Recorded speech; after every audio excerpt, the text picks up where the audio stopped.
Le Burkina Faso serait-il devenu un Eldorado d'impunité pour rebelles et criminels de la sous-région?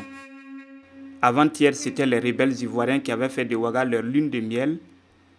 Hier, c'est Dadis Camara de la Guinée qui se la coule douce dans sa villa UP de Ouaga 2000. Et aujourd'hui, les rebelles Touaregs qui ont fait de Ouaga leur minaret. Les Burkinabés sont partagés sur cette politique d'accueil. En venant dans le pays hôte, ça augmente l'insécurité nationale.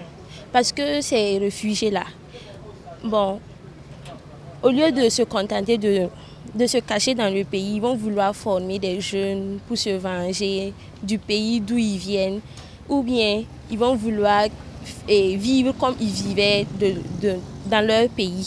Du moment où nos gouvernements disent qu'ils combattent la criminalité, je pense qu'ils ne devraient pas recevoir des criminels comme ces personnes. Il y a beaucoup de risques en tout cas.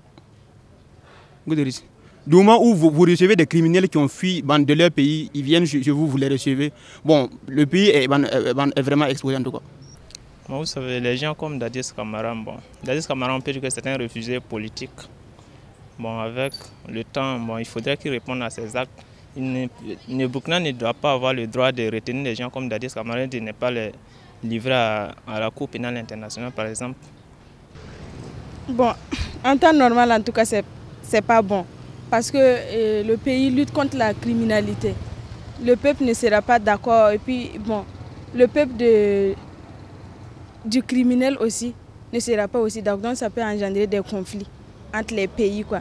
Donc, en fait, c'est pas normal. Mais comme il a demandé de l'aide, bon, on doit l'aider aussi. Amnesty International a présenté un rapport dans lequel le consultant suisse a décelé plusieurs lacunes dans la législation burkinabé et recommande à l'État d'harmoniser ses lois aux conventions internationales. Ce qu'il faut retenir, c'est qu'il y a des lacunes dans la législation du Burkina et nous avons peur que ces lacunes permettent à des criminels, des gens qui ont commis des crimes de génocide, des gens qui ont commis des crimes de guerre, des gens qui ont commis des crimes contre l'humanité. Nous avons peur que ces lacunes dans la loi ne permettent à ces gens, à ces personnes de venir ici au Burkina Faso chercher refuge contre la justice finalement et rester impunis pour les crimes qu'ils auraient commis. Alors maintenant, nous formulons toute une série de recommandations. Les principales sont effectivement des changements dans la législation, instaurer la torture comme un délit, un crime indépendant dans le code pénal, de même pour les exécutions extrajudiciaires et pour les disparitions forcées. On recommande aux autorités du Burkina Faso de mettre en place une unité spéciale au sein de la police ou du ministère de la Justice qui soit spécialisée dans la traque des criminels de guerre, des criminels contre l'humanité ou des génocidaires. Donc il faut que ce soit des gens qui soient formés, une équipe pluridisciplinaire avec des magistrats, avec des policiers, pour qu'on puisse détecter plus facilement les gens qui chercheraient à venir chercher une protection ici. Pour Luc Marius Ibriga, enseignant de droit, certaines recommandations formulées dans les rapports semblent impossibles à tenir. Il devient difficile de dire au Burkina Faso, il faudrait que vous preniez les textes pour faire rétroagir. Oui, la rétroaction est possible, mais elle n'est pas possible en matière pénale. Et ça, c'est inscrit dans notre Constitution. Les lois pénales ne sont pas rétroactives. Et le principe même, c'est qu'on applique la loi pénale la plus douce, qui est